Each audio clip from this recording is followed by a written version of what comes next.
to say that we are joined by Leigh Curtis. Missed Leigh on Monday, but he's back tonight to join us from the Nottingham Post, and he can give us, he's the only one of us here that was actually at the game on Tuesday night, so we'll be dipping in to see what he's got to say. So welcome, Leigh. Good evening. Yes, evening. I've got to say, your title of the wildest hair has been passed over, rather surprisingly, to our other guest tonight, Dane Vincent, former media man at Notts County 6 or 7 years ago, before he moved in a big multi-million pound transfer to Maysport for a couple of years. Dane Vincent, who now runs the Gerrit Forward Notts supporters portal. Dane, great to have you on board, and great hair, I have to say. Yeah, the skinhead at the start of lockdown, but yeah, it's nice to that I've eclipsed Leigh in this hair competition.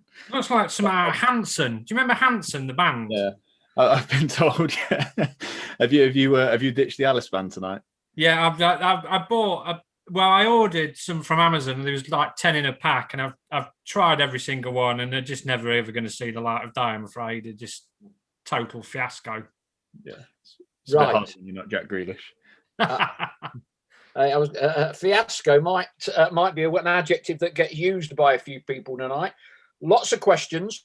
Already had a load on Twitter, on Facebook, and they're coming in fast and furious on the live chat. So we're going to try and get through all of those as best as we can. Let's dive into the serious business. Okay, so the situation is 23 games. 38 points, 12 behind leaders Sutton, 1 win in 4, lost the last 3 on the spin at home. Our goals scored record of 29 is the worst of the top 15 teams in this division. But there's still 21 games to go. Certainly the manner of defeat, as much as anything else last night, has clearly sparked a lot of debate. Leigh, you were the only person in live at the game. You didn't have to cross to the dark side last night. So we watch them on the stream, but you can get more of an accurate picture when you're at the game. What did you take from last night? Well, there was no dressing up. It just wasn't very good, was it? I mean, from the opening 30 seconds, I think Jordan Barnett miscontrolled a ball and then gave it away. And right from the off, Notts just didn't look right. They looked apprehensive. They looked nervous. They looked anxious. Just looked a yard off it. Passing gave the ball away constantly. Players were getting bullied off the ball. I mean, listen, it marginally improved in the second half. They got back level, and I actually thought at that point of the game, was the game actually going to turn the other way? But again, the build up to the second goal. I mean, poor old Kenton Richardson, very tough debut for him last night. I mean, it's unfair to judge him on that game alone, but he got into a bit of a horrible mess on the halfway line. Ball got switched to the other side, and to be fair, I know there's been question marks about Sam Slocum's positioning, but I thought it was a good finish. Pace, accuracy.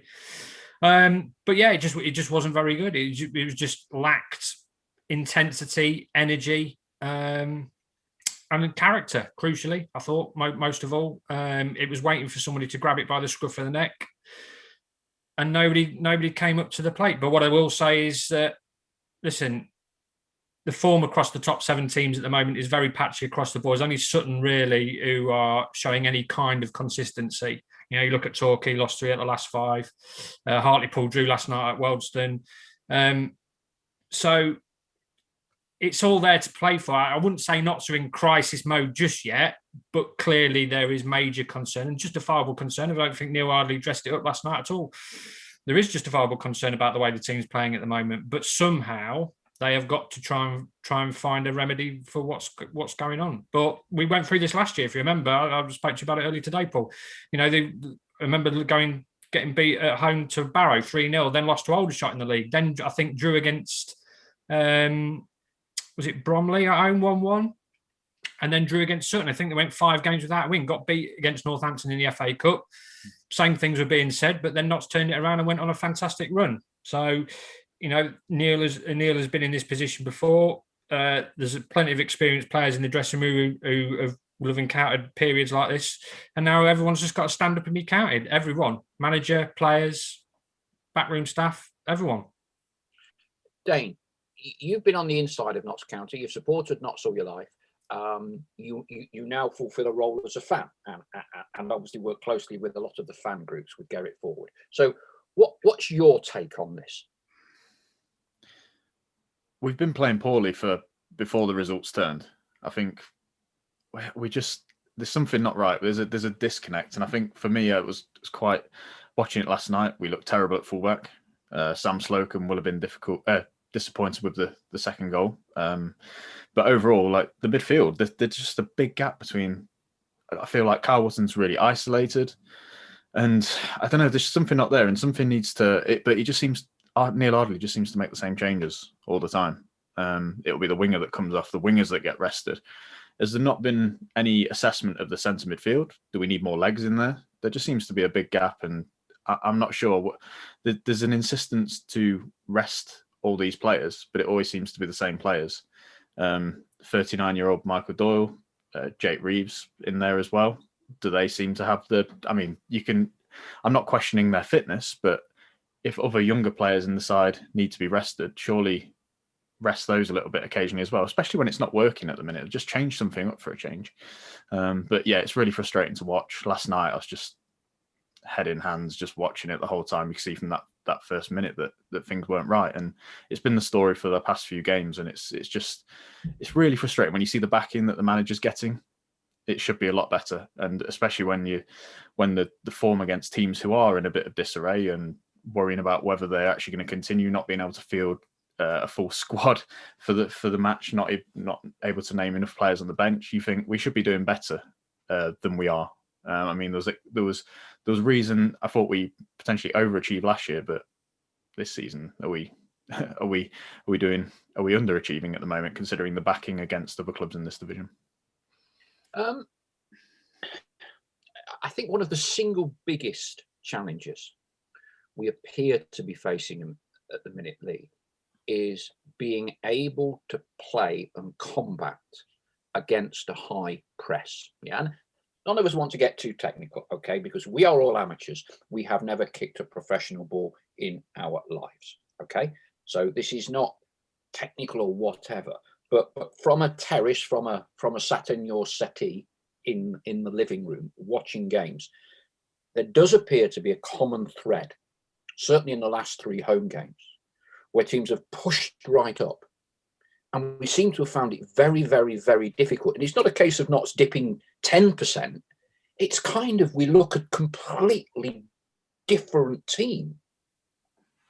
What's your view on that? No, I would agree with that. I mean, listen, it was only a month ago when we were all talking about that Dagenham performance and saying it was probably one of the best performances. In fact, it was probably the best Notts performance I've seen in my 7 years covering the club. You know, when you consider the circumstances, captain in goal for 70 minutes, playing with 10 men, the level of finishing, the level of energy, the level of ruthlessness. But ever since the Chesterfield game, they just seem to have just dropped. The energy levels have dropped, the intensity levels have dropped, and the high press is something that is a concern. If you're an opposing manager playing Notts, all you would say is go at them for the first half an hour. You can probably win the game within 30 minutes. But the problem is, how you counteract that would be to say, okay, right, if you're going to get high press, go long. But Notts don't have players who work the channels. They don't. They tried it last night with Jimmy Knowles on the left-hand side. Not strong enough, not physically, just lacking. Physically lacking. Sorry, my son's just popped in there. I thought you were going to place your order for tea again. No, physically lacking. Elijah Sam, you know, they haven't got, and I wrote about it today, you know, the biggest problem that Notts have got is there's an over-reliance on Carl Wootton. He is carrying a tremendous amount of responsibility on his shoulders to carry the team and score the goals. Nobody else is taking it off him. No matter who plays alongside him, whether it be Jimmy Knowles, Elijah Sam, Innie Effiong, they've all been really disappointing. And somebody's got to step up to the plate. So Notts can't vary it because the players who they've got alongside Kyle, they can't go long because there's not really a striker in there, I feel, who's an industrious centre forward, somebody who'd run the channels. I think Lewis Knight, who they've brought in, is somebody who's a bit like that, strong, direct, doesn't mind working the inside channels, will have a go at people. But I think the problem is here. I mean, I said it in the summer, as soon as I saw the first pre-season game, my biggest worry was always, are they going to have enough goals? And they always play up to Carl Wootton because there's nobody else. That's the long and the short of it. There's nobody to take the burden off him. And if he doesn't play well, if you're an opposing team, my first team talk would be, take care of him, they don't score. That's it. Because you get a moment of individual magic. Okay, NJ Baldwin scored a great goal last night. Jake Reeves scored one at Kings Lynn. Never see not score a 6-yard tapping, do you? You know, you never see them carve open a defence with a well-crafted midfield pass. Listen, it is tough. It's undeniably tough. But I think the striking situation has been a problem. It was a massive gamble not to replace Christian Dennis in the summer with somebody of proven quality. They've ended up bringing players in who have got potential, but they're not ready. They're miles off it. You know, Elijah Sam, Oxford City, absolutely Jekyll and Hyde. And that is that what you see is what you get. Rubbish first half, decent second. Can't consistently do it. And everybody talks about the midfield and Jake Reeves and Michael Doyle, but when Jim O'Brien plays in centre midfield, everybody moans about that. So with the situation, with the players that Neil's got at his disposal, I would like to know, because I've thought about it today and I can't really come up with a solution that would please everybody. What is the central midfield solution with the players that you've got? Because you've got Matty Wolf, who's out injured at the moment. So you've got 3 realistic options. Doyle, Reeves, O'Brien. He tried to play Rodriguez in there last night in a 3, didn't work. So if somebody can tell me what the solution is, other than going into the transfer market and buying another midfielder, I'd love to hear it. Okay, we'll come to Dane in a moment. I'm just going to read out some questions and observations we've had from fans and just throw all these into the pot. So Matthew Rivington writes that at the start of the season, when Casper Sloth left, I asked Leigh on one of his live chats if there were problems in the dressing room, and his departure was a sign of bigger problems. Looking at the performances over this season, the team looks a little disjointed. Adding the departure of Wes Thomas under strange circumstances, he speaks about the COVID fears. There seem to be a few problems. I think, to be fair, that was Wes who was keener to move on than it was with Notts. Yes. Also, some players just don't look happy and certainly aren't playing to the best of their ability. With the money and resources NA has at its disposal and the quality we have in our squad, there has to be something wrong in that dressing room. And things have slowly got worse since the playoff final. That's Matthew Rimington. Will Gresley, he makes a point that midfield suffering from lack of capability, pace and creativity, thus the spine is weak. Opposition have worked out they can get from back to front quickly and overrun us, over-reliant on individual brilliance. And 3, not replacing Thomas or Dennis effectively leads to an over-reliance on Wootton, which I think is the point you've just made there, Leigh. And another one, no threat from set pieces or defenders. I mean, it's worth pointing out that we're all very down. A lot of people are being very, very critical. You know, 5 games ago, the stats were 1 defeat in 11 or 12, yeah, and everything was looking good, and teams were being knocked over, and in a healthy position, kind of hoping that Torquay would falter. What seems to have happened is Torquay have faltered, but if you like, Sutton have put together a run that us as Notts fans would feel we should have put together. Thoughts, Dane? I think you're right. Yeah, we definitely should be. Like I said before, the backing that Neil Ardley has had has been astonishing. And you mentioned the midfielder and the midfield options that we have. I mean, how many players have we brought in? Maybe we should, for this run-in, have had another centre midfielder. I know we've got Matty Wolf, but there was almost a reluctance to use him in the league games anyway. I've liked what I've seen of him in the FA Trophy, but yeah, I feel like we maybe need more legs in there. So he could have signed somebody in there. But yeah, I definitely agree. We should have. We should be the quality we've got in the team. If you look at our side, first 11, there's not many chip players you're going to change out of that with any other team in the league, and the depth probably. See, I disagree. I think everyone talks about it being the best squad in the league. It's the best in terms of numbers, but not quality. None of those three centre forwards up there would get in any other team in the league, lead the line for any other team in the league. 100%. You wouldn't think he would get in another team? Who? Carl Wootton. That's what I'm saying, the other three centre forwards. Okay. So Wootton would undoubtedly. But you're telling me Elijah Sam would lead the line for Stockport County, would lead the line for Torquay United? No chance. Well, not a chance. I think we're best in a 4-5-1, 4-2-3-1. One of my issues is why aren't we getting more out of Enzio Baldwin? A lot of the time I've seen him under Neil Ardley, he's been tucking inside a lot. Whenever he used to play against Notts, he was getting chalk on his feet and he was on the wing and he was ripping us apart every time we played him. When he's played for us, he's been tucked inside all the time with it's like a negative approach, always looking to, right, let's just ensure we don't score and then let's try and nick one. I mean, Neil Ardley with Wimbledon was an underdog, and it feels like that mentality is with us at the minute. But when you look at the money we've spent, we shouldn't be the underdogs. We should be the team that dominates. We should be the team that people are afraid to come at. And it's just frustrating. I'm probably sharing a few issues that the fans are having. You might see it differently, being a bit closer to the playing staff, speak to them a little bit more, and the manager. But as a fan, it's really frustrating to watch. And that press was happening last year, and it just seems recently that everyone's doing it against us, and we've still not got a solution to combat it.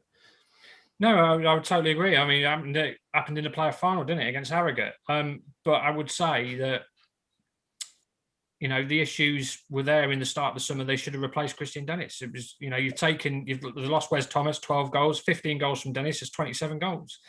The rest of them, you're tossing a coin. You're tossing a coin. For a club of Notts' size, they should have got somebody proven quality. Yeah. Lee Hughes, for instance, who scored however many goals it was to lead Notts to the League Two title. I think defensively, they've looked solid for much and out of the season. But this notion that Neil is a defensive manager, it's funny how things quickly get airbrushed out of history. They were joint second top scorers in the league last season. Enzio Baldwin scored 9 goals from being tucked inside. That's where he played last season. If you remember the goals against Woking, Chesterfield, So, but for whatever reason, I think Callum Roberts has been a huge miss, absolutely massive miss. I think if you look at other teams in the division, Torquay lost Danny Wright, their main centre forward, out of a hamstring injury, needing an operation. As soon as he's out of the team, they dropped. I think the level of Callum Roberts and his quality, we've noticed a massive drop-off in creativity. Massive drop-off. I agree with Dane. I still think 4-2-3-1 is the best system. It's the best I've seen Notts play this year. I think we saw it once, didn't we? We saw Callum Roberts, Rodriguez and Baldwin in the same team behind Wootton. And I still think that's the best. I still think that's the best formation, because the other centre forwards just ain't up to scratch. Unfortunately, I think that, in time they'll come good, but Notts bought players on potential. They didn't buy them ready for the here and now. It was the same with Rodriguez. It's a long-term project. It's the same with Lewis Knight. They're not brought him in now to go and rip it up in this division. He might get on. He might come in and be a wild card option, and then go and prove on to be really good, and he'll get used for the rest of the season. But you mean to tell me that they went out and bought Elijah Sam thinking he was going to score 20 goals this season? No. And that's what's let them down. And to be fair, there's a lot of things I've loved about Notts' recruitment, because I think they've brought in some fabulous players: Alex Lacey, Sam Slocum, Conor Rawlinson, Callum Roberts, another one, Carl Wootton. Done some remarkable things in the transfer market, but they took a gamble last summer when they didn't need to. And if they'd have been better equipped up front, if you look at Chesterfield, for instance, and everyone points to what James Rowe's done, he left Gloucester and he's effectively bought a whole new team. He took 4 of them from Gloucester, took the left back from Chester, Joel Taylor, I think it was. So he's built a whole new team, but he went and changed the centre forwards. And you look at their centre forwards, Asante would walk into Notts' team alongside Wootton, absolutely all day long, would walk into it. And that's what we're, and that's what we're dealing with. And there is no other option, because they ain't good enough. So when we talk about, can they do anything different? Well, I'd like to see him play in the channels beyond, like going behind more. But who's going to do it? Could they use Knowles though? Because his goal record per minute is really good. But then there was an argument, it was regularly discussed on commentary, should he be getting more time? Should he be have given more time early doors? And we might not have been saying, oh, we're missing Wes Thomas, which I do think was a big blow. Cal Roberts is a big blow, and I'm sure the goals would have been more free-flowing if we had that personnel. But when you've got Jimmy Knowles, who was scoring like that, could he have been that had he been given more game time earlier doors? But I've got to be honest. I'm really not sure about the consistency. I mean, that's what we're talking about here. When you buy proven quality, you know, Christian Dennis was consistent, whether he came off the bench or whether he started. Wes Thomas was consistent in his performances, 6, 7 out of 10 every week. You know, Jimmy played on the left wing, bless him, just got bullied by the right back. I mean, he was probably arguably lucky to get another 10 minutes in the second half, because I would have probably hooked him at half time. You know, they've got to try and find a way, and they've got to try and find a way of getting out the best out of the forwards they've got available, because I can't see them bringing another one in. Would you argue Jimmy is more comfortable down the middle, though? Is he out of position on the left wing? I know they're trying to adapt his game, but Well, he had been playing alongside Kyle, hadn't he? They had been playing 4-4-2 with him alongside Kyle. I mean, he scored against Oxford City in the cup, but I'm not sure whether really, you know, long term, whether any of those three centre forwards. And the answer, I'm just being brutally honest, I generally don't think that they're good enough. You know, you compare the level of quality they had last season, chalk and cheese. You know, absolutely chalk and cheese. But I certainly agree about the midfield. But I don't see how all the options to change it unless he goes and brings somebody in. Everyone moaned about Mitch Rose last season, but actually they miss his physical presence. He was a battler. He was an athlete. He was strong. You know, but everyone said, no, he's not good enough to play for Notts. So they went and bought Jake Reeves in. And everyone said, oh, what a signing. And Jake, to be fair to him, has been very good for this season. But like all players, he's going through a real dip in form. And Notts are encountering, like all teams do, a real sticky spell. So now they've got to try and find some way of dragging him through it. And whether that's just go back to basics, play percentages, just to grind out a result. But listen, it's not a 5-game losing run, is it? I mean, you're talking, 2 defeats out of 5, is it now? You know, they haven't won in 4, have they? No. I want to throw a few more, because we're getting a lot that it's got on meltdown here with all the questions and observations, and I just wanted to make it as interactive as we can tonight. So Callum Akhtar has been on. I think he probably disagrees a little bit with recruitment with you, Leigh. Callum says, I think recruitment this year has been poor compared to last, probably Ruben Rodriguez aside. Sloth, Effiong, Wolf not ready when he first joined, young lad from Salford. We're now taking a punt on the young lad from Bradford Park Avenue and let Sam Osborne go, one of the best young midfielders in National League North. He says that's a lack of strategy. We'll come on to that point in a minute. James Spring, I think Wes Thomas is a bigger miss right now than Roberts. Him and Wootton were probably the best front two in the league. Yeah, clearly missing the fans at home badly too, but we should be getting used to it by now. Paul Smith, do you and Leigh think Notts would ever be brave enough to play with just one holding midfielder? Lee Brearley, abysmal last night. We don't have enough quality. Sadly, the better players like Enzio and the likes of Ruben don't turn up to every game. We need 11 players on it every game. Yeah. I'm reminded of a comment when I was doing my book several years ago by Brian Stubbs, and he would always refer to the likes of Mick Vinter, certainly an Ian Scanlon, and he would say 1 in 3. That's what he would say, 1 in 3. And what he meant by that was they turned up and played brilliantly for one game, and in the next 2 you might not see a lot of them. So that was kind of his reference, if you like. And there is a views that people like Ruben, Enzio, Eli Sam can be referred to as luxury players. Yeah. I've said this before, and I still think this is a challenge for us. Being the biggest fish in a very small pond brings with it temperament and mental issues of having to cope with being the favourites every game that you play, and having to cope with being expected to win every game. Neil mentioned this, didn't he, before the Stockport home game, and Ben Turner spoke very eloquently about that. He also spoke very well on the stream. He was the halftime and the end of time guest on the stream last night. I still think that is a challenge for this group of players and for Neil. I do. I think it's. I think Sutton almost revel in being, inverted commas, never played in the Football League compared to a Torquay, compared to Notts, compared to Stockport, and they just go about their business with a much smaller group of players, many of whom we could not name. And I think that's a challenge.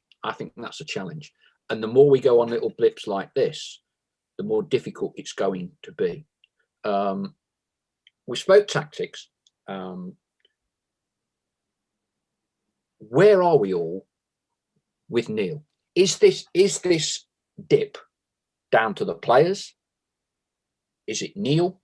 Different people have different views. Some people, change manager, do this. We've seen that Solihull Moors have pressed the trigger today with Jimmy Shan.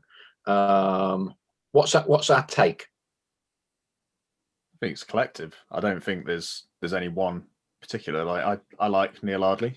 I like the set of players we have. I think there's a lot of fight in there in comparison to previous years, and I obviously it's just something's just not going right at the minute. And I think as fans we have to probably just ride it out a little bit, as frustrating as it is. Like over the years we've sacked managers on multiple occasions way too soon for my liking, and although I have frustrations with Neil Ardley in that sometimes the mentality I feel that's there, but I don't see why he doesn't get the entire season to try and do something. I think he's put this group of players together, and I think just let him see whether he can do it. And I imagine that at the end of the season, the questions will be asked because there's a lot of data that these guys pull in. I don't imagine that's looking too great this season, but at the end of the day, we're in the playoff positions. We've got games in hand. There's still plenty of games left. Things can change. We go on runs with Neil Ardley. We seem to think, right, here we go. And then all of a sudden we have a run like this.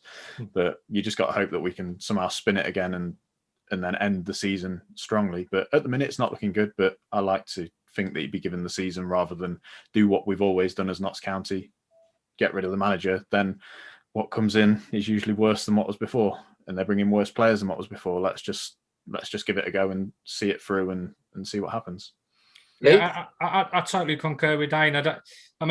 Listen, Notts have got this. They almost seem like manacled to it. It's almost like any manager goes through a real dodgy patch. The first one. I remember when Kevin Nolan took Notts to the playoffs, and obviously you'll know, Paul, because he was obviously there at the time. Even towards the back end of the season when he got into the playoffs, which was a tremendous achievement, people were having doubts about him then. And then, of course, that carries on into the new season. Got sacked after 5 games, which I thought was the wrong decision. I thought he should have been given more time. Then, like Dane just said, you bring somebody else in, and every time you do it, it is a gamble. There's no guarantee that who you're going to bring in is going to be better than the one you've just let go. And it's almost like you're all constantly at the casino. You're constantly at the casino gambling on someone to come in and go, well, Neil's win percentage record now is what, 42% or something like that. So he's not far off one in every 2 games. So if you're going to sack somebody on that basis, then you're taking the gamble that you can find somebody who can win more than 42% of the game. Very true. That's the simple mathematics of it.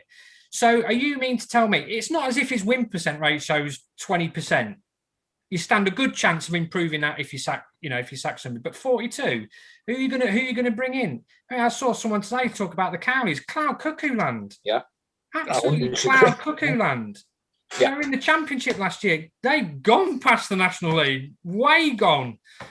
So who out there? Someone mentioned Graham Alexander who's at Motherwell. These. Sometimes like Dane just said, sometimes you have just got to ride it out. And at 42% win percentage, listen, if he doesn't do it and he doesn't get into listen, people are questioning the manager, and I understand why, because results aren't going quite so well and people are expecting Notts to be up there at the top of the table. And I understand there's a desperation to get out of the division. 100% get it.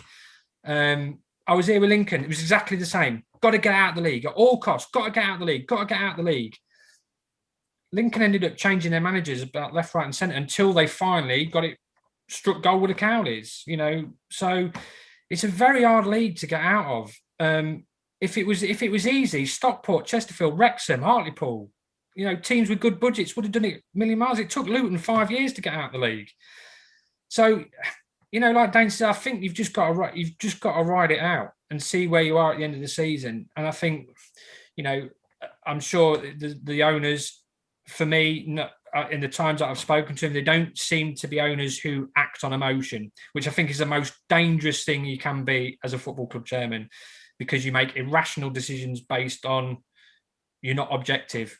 Like Dane just said, they'll see the stats. So I think you've just got to ride it out. I think it would help if we could get a key players back, although I'm really not convinced we'll see Callum Roberts again this season. That's my gut feeling. And that's a huge blow. So it's literally, unless they go out and sign a big 6'2" centre midfielder with full of legs, I think we're just it is what it is, and they're just going to have to find some way of grinding out results with what they've got. But I think when they look back and when they sit down and assess at the end of the season whether they go up or not, they will look back at their recruitment and they will go, "We've got some of it wrong," and they have got some of it wrong. Conor McManus. I'm a fan of Neil. I like his style of football. It isn't typical English lower league. He keeps the ball on the ground and plays from the back. It works at times, but can be beaten with a high press. He desperately needs a new style to try. I don't want him sacked by any means. Doesn't solve any problem. We're in a rut. It's up to the players to get themselves out of it. James Spring. I help out with Weymouth. They stuck by Stock when they'd won 2 league games by January, and fans were calling for his head. Now much better. Beaten Hartlepool and Stockport. Should have beat us too. So we won 1-0. Eli Sam with his bent cross shot. Absolutely. He scored a few worldies this year. Los Clough, as I think my son was frantically sort of waving at me. It is a sacking season or sacking day. Barnet have gotten rid of Tim Flowers today. Now, whether that's a cost-cutting measure, I have no idea. But it was a bad appointment in the first place. That did not surprise me. Long ball, Tim was a great goalkeeper, but if anybody had watched Solihull Moors, it was, people moan about dull football. It was just long ball, wasn't it? They came in. The 2 0-0s that Notts had with them last season were 2 of the worst games I've ever seen. But again, in the season before he left, he was up there, weren't they? They got into the playoffs. So, but to sack him now, so again, they've gone to the casino hoping that someone's going to come in. Had they stuck with whoever was in charge before Tim, I can't remember the guy. That was the Hereford guy. That was a left field appointment as well, to be honest. But styles of play. I must admit, as a fan of the club, totally disinterest me. All I want to see is a team that wins football matches, and I don't care how they play it. When Notts got promoted under Howard Wilkinson and Jimmy Cyril, they played a total football model that very few other clubs in the country were playing. They got scant credit for it, but they played it out from the back. Goalkeeper wasn't actually allowed to kick it. With Neil Warnock, there was a more direct approach. And with Sam Allardyce, there was a more direct approach. You could not, in many respects, get differing approaches to playing the game than those examples. But it's about winning matches. And the reason that we're having these debates now is because we have been beaten fairly heavily 3 home games on the spin. Fairly heavily. I don't think any of us could say that we deserved to win any of those 3 games. I think we deserved to lose all 3, to be perfectly honest with you. We are in a results-driven business. Everybody knows it. Everybody knows it. You win 4 on the trot, right? And you play like the Wimbledon of old. We'll all say the manager is great. The centre forward's great. The goalkeeper's great. I think there's a lot of, a lot of snobbery about how we talk about how we want to see our teams play football. We want results. Very little else. Very, very little else. Well, I remember Ricardo Muniz? Yes. Were you there, Dane, when Ricardo was in? He arrived just after I'd gone. Just after. So, Ricardo, brilliant to watch at home, diabolical away. It's like Keith you say. Curl was the opposite. Keith Curl, was brilliant away. Couldn't win at home. For a calendar year, 12 months, we did not lose an away game. Yeah, that's remarkable. You got a sack because you couldn't win at home. Yeah, remarkable. It's a results drift, irrespective of how you play football. All that matters, absolutely. I don't care what anybody says. Been in it a long time. Nothing else matters. Nothing else matters. Because if you play terribly for 3 games on the spin and win 1-0, and you've only had 3 shots in 270 minutes, by the time you're playing the 4th game, your players have got a bit of confidence and, hey, we're invincible now. And so they then get better. Conversely, you can play brilliant free-flowing football for 3 games, lose 4-3. By the 4th game, your confidence is shattered. You've gone. You've gone. Isn't that what happened under Gary Mills at the start? I think we started off really well many years ago, and then as soon as the results weren't coming, that was it. We were atrocious, and then obviously nearly went out of the league. Yeah, but, I mean, nothing. So I don't care whether Notts County play hoofball, right? And that was a criticism of that's what the fans call it. That was the criticism of Kevin Nolan, wasn't it? Oh, while we're winning, it's great. We don't win for a few. Oh, all he does is play hoofball. It's a results-driven business. What does interest me a little bit is, and I'm with you to square off that the manager debate. The owners have given the green light to the manager this week to sign 3 players. That is not the sign of an ownership that doesn't trust and have faith in its manager. Yeah, that tells you they have trust and faith. And I think you've mentioned it, Dane. We're all in agreement. The best person to manage Notts County and the best person to give us a chance of getting up this season is Neil Ardley. No one else. It's Neil Ardley. His players, he's been backed. We've got a large pool of players. There's 21 games to play. There's 21 games to play. So you let Neil get on with the job, and we do the best we can from afar in the sofas to support him. But I think you then have a long, hard look in the summer, and the club is going to have challenges. There's a lot of whispers and there's a lot of inference that Notts will disband their academy. Now, if you look over Neil's tenure, there have been very, very, very, very, very, very few players coming through our youth system and playing minutes in our first team. Sam Osborne did, but was released. Now, as a club, it's then going to be a massive decision what you want to do. If you have an academy system that doesn't get players into the first team, what is the point of having an academy? Is that the individual manager's approach? I'd argue that approach needs to be set by the owners as to whether we want an academy and we want to bring through 2 or 3 players a season, and you need to be putting them on the bench. Yeah. And the manager then has to fit in around that philosophy. So I think it's up to the owners to choose the philosophy that they want to go. I suspect the academy might be shut down. And, we've got to look at the group of players that is recruited and brought into the club. Because while I think we all agree in terms of depth of overall number of players and ability and capability to withstand injuries and all the rest of it, have we got, a really outstanding starting 11 that you'd say, crikey, that knocks spots off all the other teams?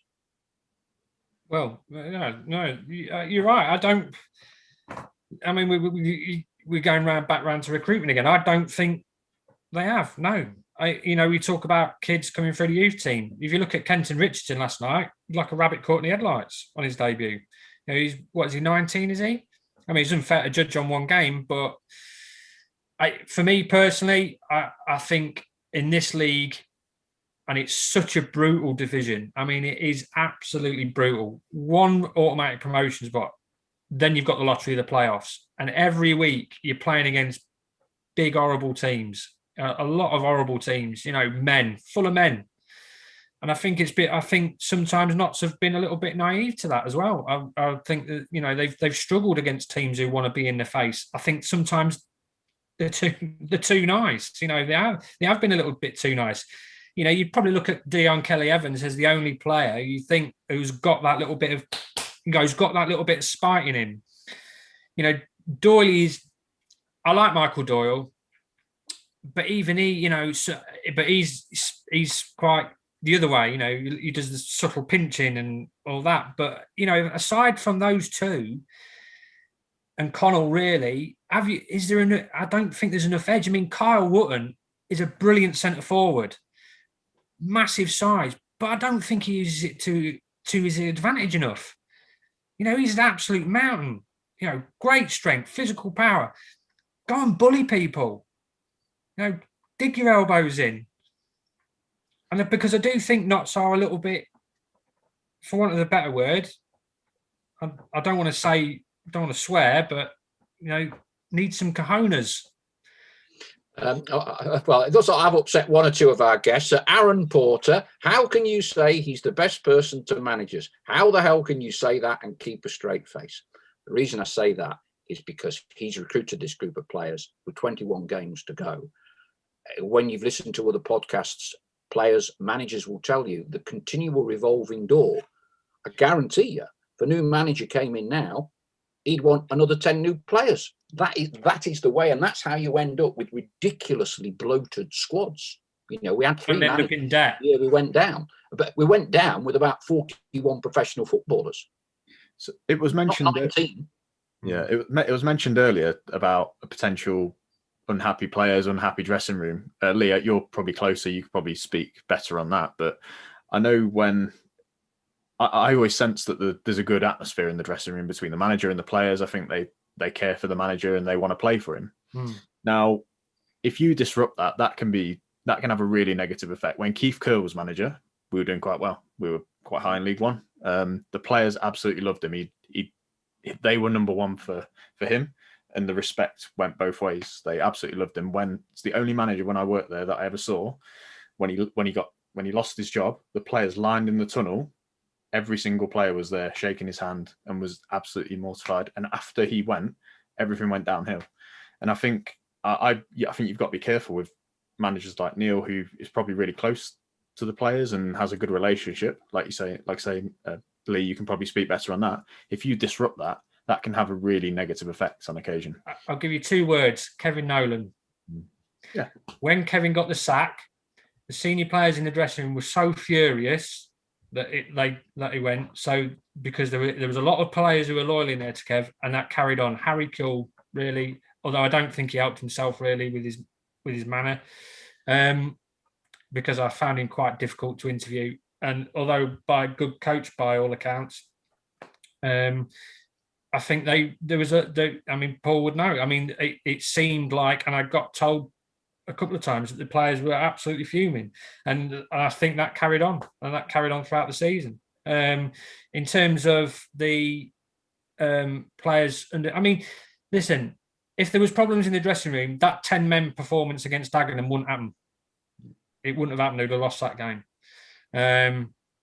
Sometimes you've just got to accept that you go through bad spells during the course of a season, and this is undeniably one of those spells. I mean, it's happening across every division in the country, isn't it? You only have to. I'm sorry to bring them up, but you only have to look at Liverpool. Don't become a bad team overnight, going through a really tough spell. And remarkably, some Liverpool fans want Jurgen Klopp gone, and that's the season after he's won the title. But it's just one of those bad spells that we've Notts have got to try and get out of by any which way possible. But I don't think it's always difficult, and I think it doesn't help that the home form has been dire this season. And last night I felt it against, I can't remember which game it was. I felt like they were just missing the Kop. They were missing the 3,000 or 4,000 in the Kop roaring. I felt a lot of teams last year hated coming to Meadow Lane because the atmosphere, and players at this level aren't used to it. They aren't used to the big crowds. And I think sometimes a lot of teams were beaten before they'd even stepped out the tunnel. But this year, that's been totally stripped away. Teams are coming in to face Notts, and Notts are actually being made worse because they've not got 4,000 fans screaming either to book their ideas up or run them on.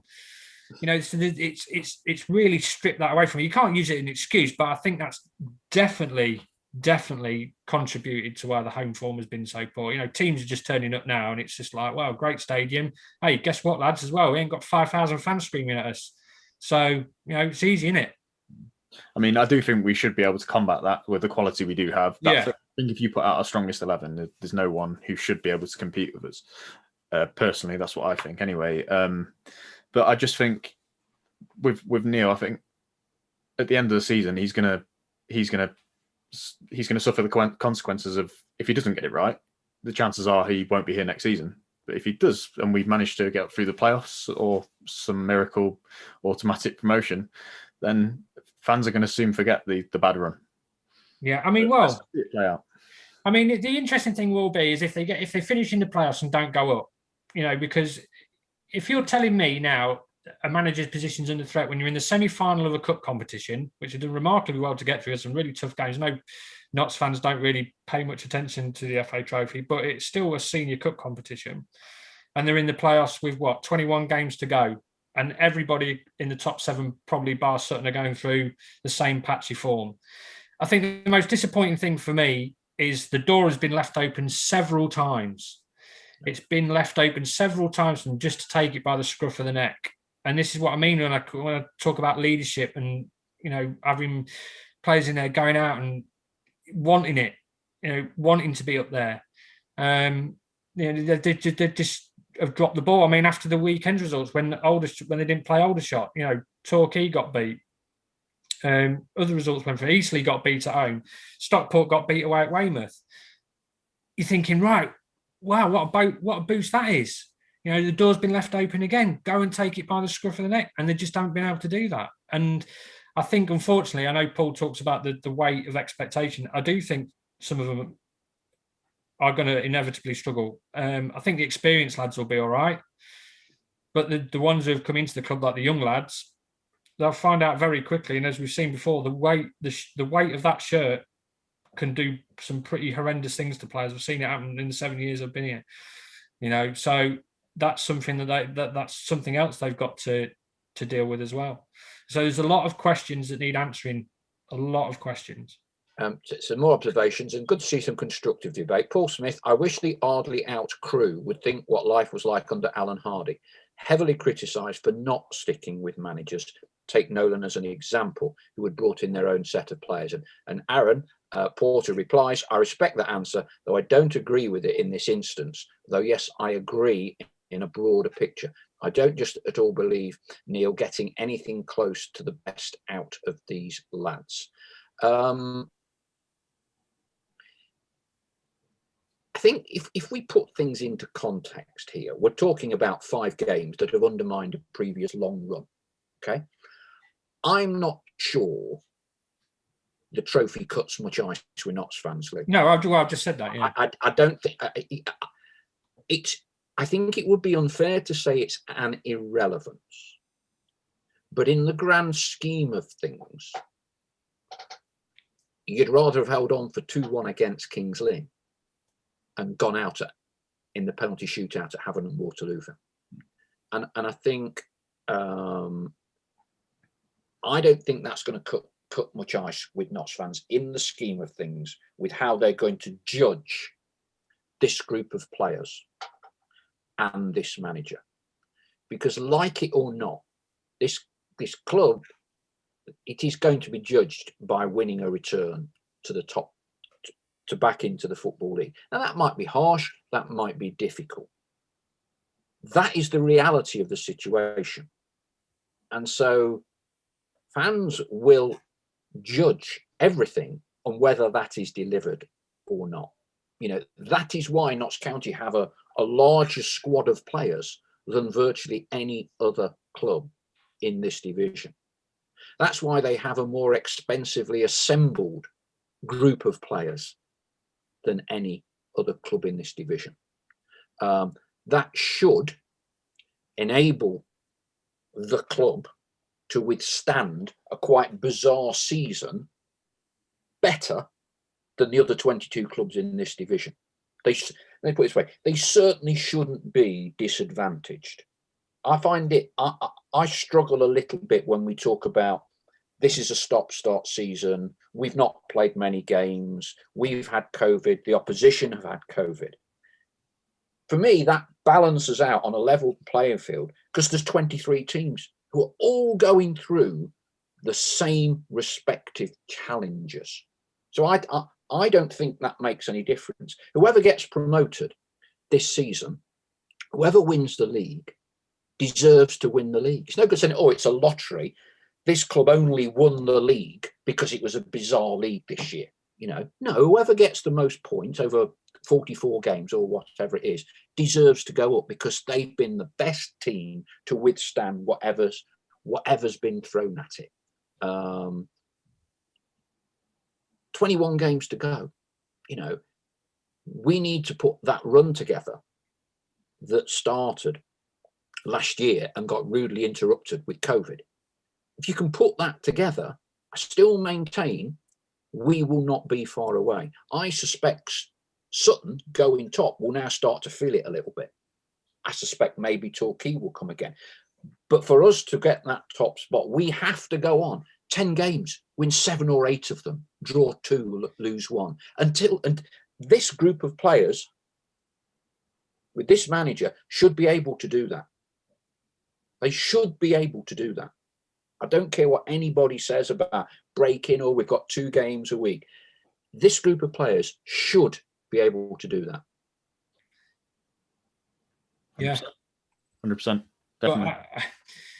I mean, last year, I mean, they went on that fabulous run, didn't they? But I mean, they went out and bought Callum Roberts, who had a major impact, didn't they, from January onwards, and that proved to be a really good signing and certainly strengthened the squad. Maybe and hopefully Lewis Knight, even if he just comes off the bench, can have some kind of impact. But I think it's going to be very, very tough work ahead because I don't. Listen, I'm an optimist, and I think they're capable of it, but they're going to need the players who have been wildly inconsistent this season to do something they haven't been able to do so far, which is be consistent for a period of 10 or 11 games. It's interesting because we spoke to Neil last night, and then we got talking about Michael Doyle when he was at Portsmouth. Now, if I remember rightly, Portsmouth came to Notts, didn't they, and won the title. They did. That last season, day. they were... I think they were miles off it, but then they went and won the last 12 games or something ridiculous. This is my point. Ended up going up as champions. So Neil Warnock's teams at Notts did it both the playoff years. They won something like 8 of the last 9 games in both of the seasons. That is what we've got to do. And that's why I think it's a little bit, we're all in the eye of a storm. It's all very emotional at the minute. It's all very emotional. There's something like 48% of our season to go. But there is an onus on the manager and on this group of players to produce that level of results. And they should be able to do it, given the backing the owners have given in terms of number of players, replacements, good wages. For me, you know, you said you had a conversation with Neil right at the start of the season. Without giving too much away, the owners had done just about everything a manager and the professional playing squad could ask of an owner and a chairman. They've created a framework and a budget for which the playing department should, not necessarily will, should be able to achieve success. You can't say we've only got 14 players, we've lost the star man. You can't say we've not spent enough money. The framework has been created to deliver success this season. And pressure, call it what you want, but it's the way of the world. You know, you have to deliver. You have to deliver. You have to cope with those pressures and those constraints. And if they can't, that's potentially a recruitment issue as well. If you're bringing players in that can't cope with that status, then that's surely a recruitment issue as well. Yeah, I agree with Dane. I think it's. I mean, yeah, it's okay having the biggest budget. It's how you spend the money in it. I mean, Notts had that massive budget, and but if you haven't got the budget in the first place, it's hard to spend it. Yeah, it's harder to recruit. Yeah. Right. You are taking away some of the challenges. I mean, I don't know what you think, Leigh. You know, especially during my time at Leicester, Martin O'Neill was very strong on recruitment and would always recruit strong characters, leaders, warriors, people who were used to winning football matches. And, you know, Christian Dennis has figured, and this is not meant as an attack on an individual, but Christian Dennis got relegated out of the Football League 2 consecutive seasons. Chesterfield and Notts. Luis Alessandro, I believe, had 2 dropping out of the leagues with Hartlepool and with Notts. And conversely, there are players that have large numbers of promotions on their CV. You know, have we got the warriors and the winning mentality, do you think, Leigh? There's players in there who've had good careers, haven't they? I mean, Michael Doyle's won promotion 3 times or whatever it is. Mark Ellis has arrived. He's won promotion 3 times. Alex Lacey's won promotion.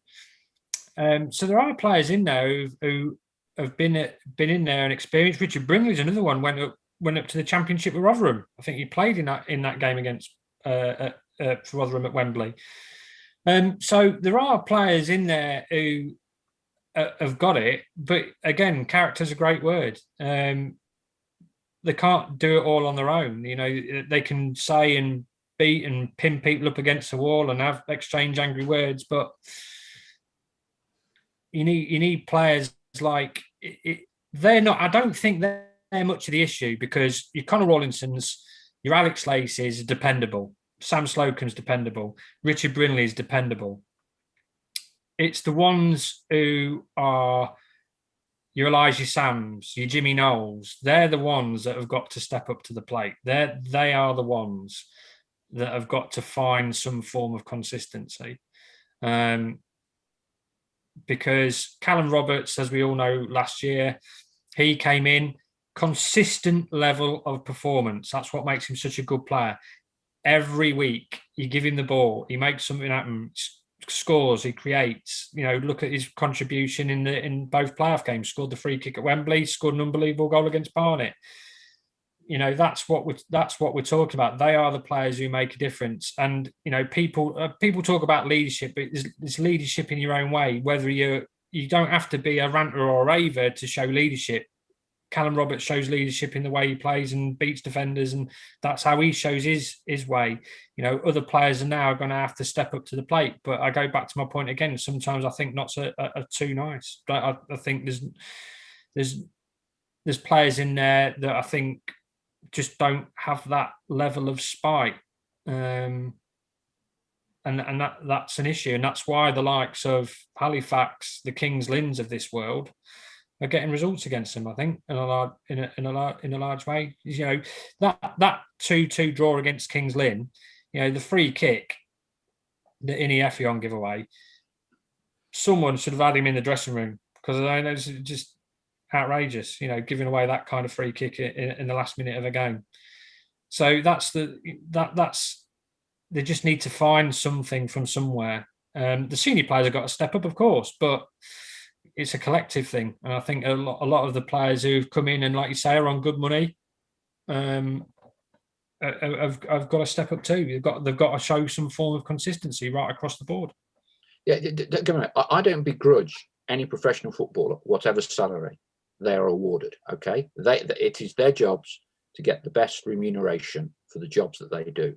The point I'm making is Notts can fish in a better pool than most clubs because of the levels of remuneration that they can afford. But on the flip side to that coin is, if you're playing for a bigger club that can afford bigger money, then there's an onus to deliver, and there is more pressure. At the end of the day, Kings Lynn, job done this year if they stay up.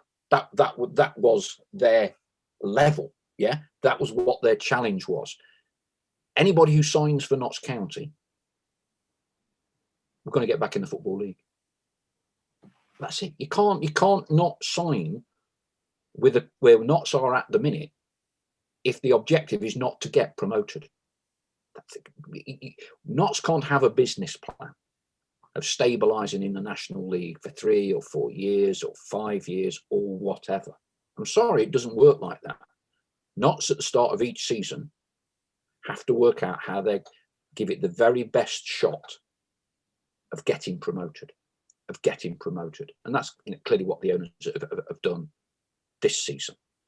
Dane, any final thoughts? Yeah, I do think anything less than promotion, regardless of playoff finish or not, will be deemed a failure. So I think personally, that's how I think the owners will see it as well. Like you say, it's that we can't just sort of float around in this league for indefinitely. We need to get out of it, and the finances will quite possibly become more of an issue. Now, over time, that's when you start thinking, do we have to trim the budget? And that's when you end up getting stuck in leagues and things like that. There's some big clubs that have been stuck out of the Football League for a long time, and I just think this is such a good opportunity to get out. We've got a bigger budget. There's difficult times for a lot of clubs, particularly the smaller clubs who weren't even sure if they could continue. Surely this is, if we don't get promoted this season, it's a massive, massive missed opportunity. Well, that was one of my biggest issues in the summer. That was it, because I felt at the time, COVID, the way it was affecting everybody, I thought it was the chance really to go out and get the proven quality that would have at least given you a better chance. I mean, nothing's ever guaranteed, is it? But would have given you a better chance. Players who have been there, and done it before. They went and bought Casper Slough, not play. Been at Motherwell, didn't kick a ball for God knows how long. Gone. Bought Eli Samin from playing football in Bulgaria. Potential, not done it at the level before. Whatever people say about Christian Dennis and Wes Thomas, they've scored goals throughout their careers. They're proven quality. And it was, I felt that's where the money should have really gone. I understand the owners have got a desire to almost follow the model of Brentford and find these rough diamonds. You can get away with perhaps 1 or 2, 3 or 4. But, especially in key positions of the pitch as well, like you say, up front particularly. We saw it Manise Branston era, didn't we? What that does when you go over the top in one direction with improving the league. Well, that was a huge turnover of players as well, though, wasn't it? I mean, I remember that. That reached beyond that went beyond 30 players at one stage, didn't it? If I remember rightly. So, but I just felt it was a missed opportunity. I felt that having done so well last season, going so close to going up, and we're talking about one game at Wembley, does funny things. Notts didn't turn up, very poor on the day. But from that point on, when you're losing Christian Dennis, should have gone, right, okay, who can we bring in who's going to get us, who's got a real good chance of getting 15 to 20 goals. And they didn't do that. They took a gamble, and it was a gamble that I didn't think they needed to take. And whether they go up or whether they don't, I think when they look back, I'm sure they might say, well, we perhaps should have done something a little bit different. But who'd be a football manager, eh? Or a chairman? I'll tell you what, couldn't pay me millions to do it. I mean, you know, Neil, better than most, Leigh, and I appreciate that the interaction is more limited with COVID. How is Neil bearing up with all of this? You know, in my time at Leicester, Dane will have noticed at Notts the level of scrutiny, pressure, forensic examination of every word you utter in a press conference. As fans, it's all poured over and all. How do you think Neil is coping with all of this? I think he's tremendously proud to be manager of Notts County. I remember doing the interview with him before the playoffs. That relegation from the Football League, that hurts him. I can tell you, that hurts him, and it hurts deeply. And he is absolutely desperate to be the man who takes him back up, 100%, because he understands, you know, just what it means to Notts County to be in the Football League. And, you know, it does. I mean, and I think that's always going to, and until he does it, that's always going to stay with him. But, you know, what I like about Neil is he's taken the club to his heart. You know, last year when there was a COVID break and he's ringing the supporters and things like that, you know, he gets it. I think he understands the history of the club and the stature and the status. But of course, like all managers, you ultimately you're judged on results, aren't you? But I think he's desperate to get this team going again. But there is a view. You know Neil, I know Neil, and he's come through the Wimbledon, you know, the Wimbledon structure, that, you know, the tail end of the crazy gang, where you had to be incredibly strong characters, what you wouldn't survive in that dressing room. But Neil is not what you would imagine from a crazy gang kind of era player from Wimbledon. He's very measured. He'll always talk about being humble. He'll talk about humility. Do you think he's too nice or not with the players? I've seen him lose his temper before, and it wasn't a very nice experience. It's like they're always saying it's the nice ones you've got to watch. I remember being at Oldham away, and we lost. I can't remember who. Was it the day that Christian Oxlade-Chamberlain got sent off? And it was just one question I asked after the game. It was off tape, and it was something about an injury, and he just flew off on one. I thought, oh, crikey, where's that come from? So, yeah, it's something that he's definitely got in his locker. But he's not a shouter, is he? Some managers are shouters, yeah? Yeah. It's that demarcation line, you know, and we live in a world that's constantly changing these lines. I think it's difficult to be a manager without, you've got to have discipline. And it's that fine dividing line, isn't it, between fear and discipline of how you kind of manage your players. Yeah. Yeah. I mean, I think, unfortunately, over the years, I mean, doing this job 20 years now, and Paul, you've been in football a very long time.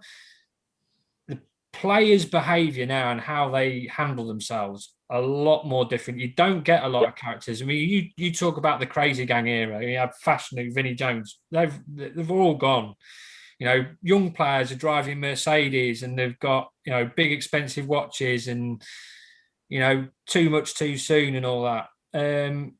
Very, very different era. And I actually think a lot of players nowadays don't really respond to the ranting and the raving. I just think managers it'd be like, hey, he's a nutbag. You know, that'd be it. I don't think it generally works anymore. You know, unlike yesteryear when it was a game full of men and you had the Butcher and the Beast, Fashanu and Vinnie Jones, and Neil obviously came up through the crazy gang era. But the modern professional now, I mean, there'll still be a few about, like the Doyles and the Mark Ellises of this world, who, you know, very much in that mold. But, you know, I think young players these days, if you're a ranter and raver, they sulk, don't they? A lot of them just sulk. Well, what's he shouting at me for? So, I don't agree with it. I don't really like the modern gaming that much. I think sometimes players get off far too easy, but it is what it is, isn't it? Well, managers have to be the best at man management and understand what works. You know, I still remember before he passed away, Graham Taylor said to me, Paul, he said, every single manager is a dictator. They might not look like it. They might not project an image like it. He said, every manager is a dictator. And I think possibly you're quite right. The game has evolved and the game has moved on. But I think you've still got to have discipline. And please don't interpret this as Neil not having that. I think Kevin Nolan could certainly shout with the best of them. And Kevin Nolan got a great tune out of a group of players that, to be perfectly honest, under John Sheridan, were a complete and utter disgrace. Yeah, we see John Sheridan was a ranting raver. And under Harry Kewell and the group that Neil inherited were also a complete disgrace. Also a complete disgrace. But, but Kevin got a very, very strong tune out of that particular group of players. Well, you remember John Sheridan. I mean, John Sheridan is a rant and a raver, and it's not done him, and it's not done him much good, has it? Since he left Knox. How many jobs has he had? I know, but again, you know, you speak to a lot of players, and because it happens all the time, and because they lose the rag all the time, it loses its impact, and by the end, it becomes a joke to a lot of players. It's like, oh, he's gone off again. You know, John. I mean, I like John. I think a lot of people didn't see the side that I saw. He's a very, very funny, very dry man, but very angry, unfortunately. And like we've just talked about, the modern player, you know, John had the old school mentality of, like, when he was in dressing rooms, you could rant and rave, you could kick your teacups, you could, you know, throw things at the wall. It just doesn't have the same level of impact anymore. Gentlemen, we could probably debate this. We've already gone on for longer than normal. Thank you very, very much indeed. I'm liking Dane's hair, though. I think I'm going to try and get mine as long as that. Keep it going. Yeah. Dave, any final thoughts? I just think we need to turn it around, and if we don't, then I think he'll probably lose his job at the end of the season. As sad as it is, I really like Neil Ardley. I think he's a really good figurehead for the club. I think he's brilliant, and I really hope he does well. But I think anything less than promotion could see him replaced in the summer. How's it going to pan out between now and the end of the season, Leigh? Listen, I'm just hoping that, yeah, they turn it around. Listen, we're all... I love this football club. I really do. It's brilliant. I made so many friends here. And I really want to see him back up in the Football League. Got tremendous admiration for the supporters, the football club as a whole, what it stands for. And listen, these are tough times, but the one thing that's always struck me about Notts, when the times are tough, they stick together. And that's what they've got to do now. You know, everybody's got to stick together, united front, get behind the team, although it's very difficult to do that when you're watching on a stream. But, you know, this football club's got a very powerful community. And, you know, let's just hope they can produce the kind of majestic run they went on last year. And when we all thought they were going to catch Barrow and win the title, let's hope they can do the same again. Yeah, you see, I actually think it's a positive that we're away on Saturday. I think it's a positive. Yeah. I do. And I think that will help us. Clearly, there's got to be some form of game plan or psychological challenge that's got to be overcome in the first 10-15 minutes of our next home game.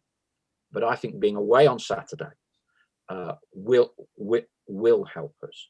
And I think that because it's March, we keep, even though we look at the table, we think the season's nearly over. It's not. It's 21 games, right? Now, if you're looking for a bit of a result, I can't see there's any way Dover's record will not be expunged, right? That helps us. 3 points back in the bag. And for me, it's always how a team finishes the season. It's always how a team finishes this season. can't not believe that this group of players, it does have in its locker, go on 10 games unbeaten, right? Now, whether it does it is another matter, but it's capable of doing it. It's capable of doing it. And, you know, we all know how fickle we all are as fans. We're all emotionally bought into it. Couple of results, we're away again. And just hope that we can get over this home malaise sooner rather than later. You know, if I was looking, if you were asking me now, a team that I would think most likely will end up getting promoted, I'd say it'd be Chesterfield, because they're on a roll. They're on a roll. Whether that roll continues to the end of the season, there's loads of games to go. But everyone is massively emotionally involved. But it's interesting, I think, the points that Dane raised this evening. You know, we've seen, you know, the revolving door concept and approach, the negative impact that can have on a group of players. You know, I think we all would agree we've got a very competitive squad of players for this division. It's getting that right blend, that right set of tactics at home that enables us to go 4, 5, 6 wins on the bounce. Let's stick with it. You know, let's stick with it.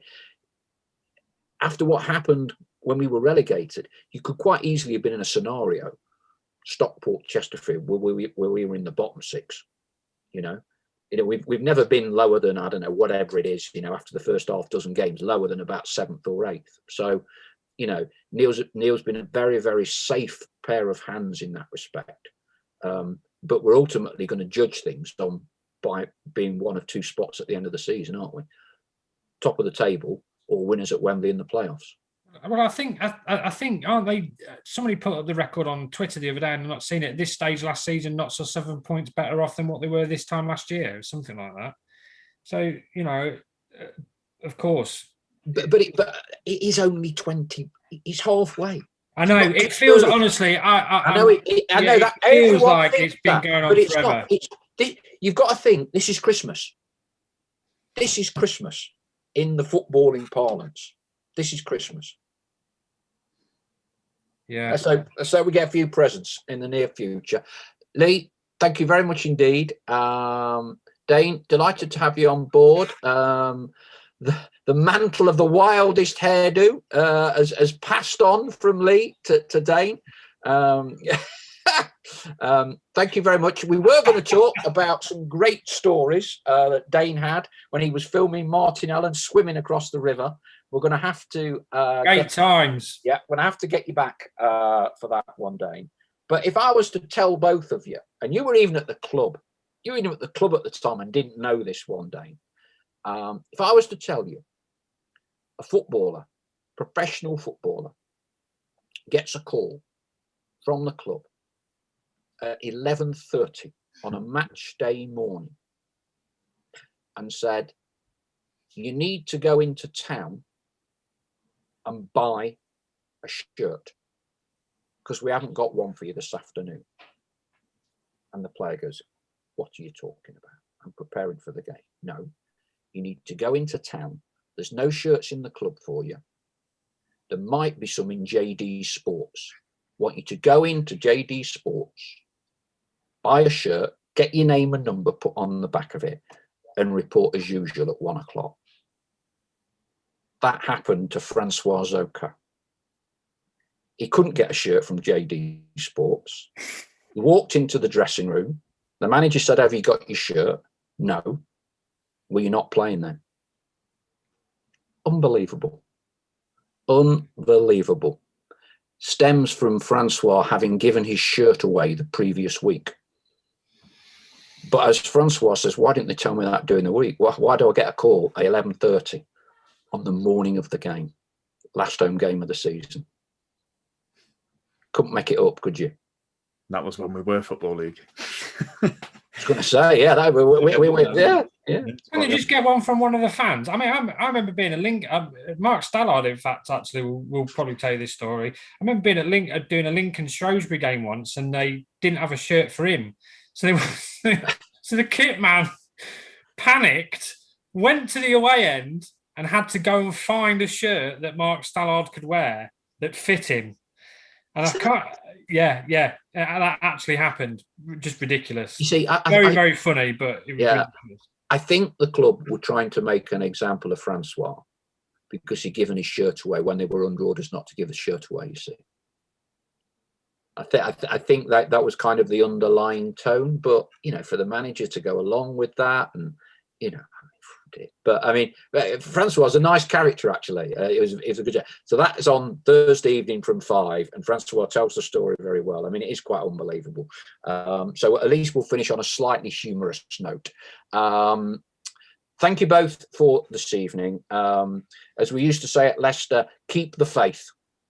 Keep the faith. Let's grind it out. Good teams don't become bad teams overnight. And we wish Neil and all the players the very best of luck in getting a winning formula back. And let's see what we can do. Let's see what we can do. Dane, Leigh, thank you very much indeed for taking the time to join us. Thank you everyone for all your questions tonight. Sorry we couldn't get all of them in. I have to say, well done to fans as well. There was no abuse. There was no effing and blinding in the questions that have come online. So thank you for all of that. No red cards or yellow cards needed to be shown. Let's channel all of that and let's see where we can get to on Saturday.